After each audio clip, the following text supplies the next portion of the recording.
which Shane Dawson wasn't able to do, whose incredibly volatile state led to YouTube's 9th worst apology. I really hope Sonny here, I hope he shows when Shane Dawson went live on Instagram and he was molded. He was like, you know, like xenomorphs in Alien, you know, when you cut them and they bleed and the blood goes through the floorboard because it's like acidic. He was molding it through the actual floorboards just because how angry he was that like that woman, Tati Westbrook or whatever, was like going on a video saying how bad Shane was, and he went on a live.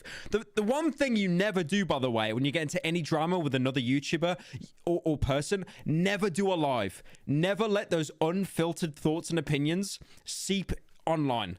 That is the worst thing you can do, and he did that. He did the worst thing. Shane used all the classic buzz phrases such as "I will educate myself" and "I will do better" and "I don't know who that person is anymore." And yeah, I do agree. What comes down to a response video being acknowledged or like, you know, reciprocated is what your audience is. If your audience are open, then you've got a higher chance. But if they've already made their mind and it's like, you know, Judge Dredd, like judge, jury, executioner, like you're finished. But these, like what Sonny's listing here, are the 3 worst things you can say. You should never ever say at any point, "I will do better," or "I don't know who that person is." That is the worst kind of words you can say.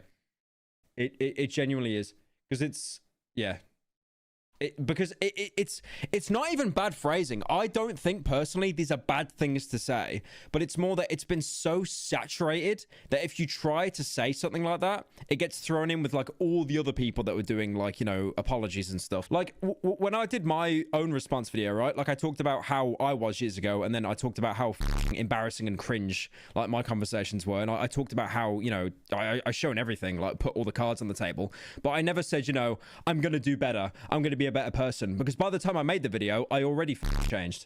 So I just think by saying I'm gonna do better from the video, it's almost like I'm only doing this video because I got called out. Yeah, it comes across as very disingenuous.